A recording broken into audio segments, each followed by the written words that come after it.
জি জি।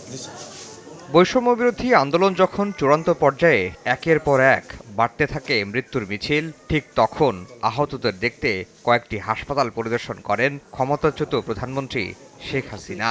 সে সময় ক্যামেরার সামনে আবেগপ্রবণ হয়ে পড়তে দেখা যায় তাকে।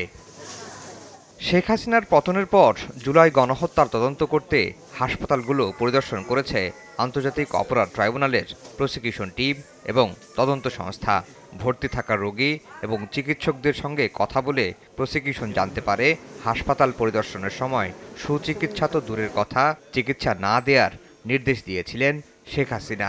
চিফ প্রসিকিউটর বলছেন, পঙ্গু হাসপাতাল পরিদর্শনে গিয়ে নো ট্রিটমেন্ট নো রিলিজ এই নির্দেশনা মানতে বলা হয় চিকিৎসকদের। পঙ্গু হসপিটাল অর্থাৎ নিটোর বলে সেই জায়গায় আমরা যখন পরিদর্শনে গিয়েছিলাম তখন সেখানে ভর্তি যে সমস্ত রোগীরা আহতরা ছিলেন তারা আমাদেরকে জানিয়েছেন শেখ হাসিনা প্রথম দিকেই পালিয়ে যাওয়ার আগে একবার হসপিটাল ভিজিটে গিয়েছিলেন এবং সেখানে গিয়ে বলেছেন নো ট্রিটমেন্ট নো রিলিজ, অর্থাৎ কোনো চিকিৎসা দেবেন না এবং কাউকে এখান থেকে রিলিজ করবেন না যাতে বাইরে যেতে না পারে। এই নির্দেশাবলীর কথা সেখানকার রোগীরা জানিয়েছেন, ডাক্তাররাও জানিয়েছেন। একনল হ্যান্ড ওয়াশ 100% প্যারাবেন ফ্রি, তাই নিরাপদ হাতের জন্য আস্থা রাখুন একনলে। এদিন 4 পুলিশ সদস্যকে হাজির করা হয় আন্তর্জাতিক অপরাধ ট্রাইব্যুনালে।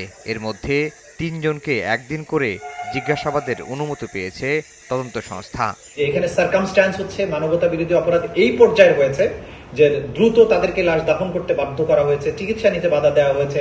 সেই জায়গায় পোস্টমর্টেম রিপোর্ট পাওয়াটা স্বাভাবিক বিষয় নয় এবং পোস্টমর্টেম রিপোর্ট যে নাই এটাও মানবতা বিরোধী অপরাধের একটা অন্যতম জাজল্যমান প্রমাণ। মার্চের মধ্যে শেখ হাসিনা সহ অন্তত 5 মামলার তদন্ত শেষ হলে এপ্রিলে আনুষ্ঠানিক বিচার শুরুর প্রত্যাশা করছে প্রসিকিউশন। আফজাল হোসেন, সময় সংবাদ, ঢাকা।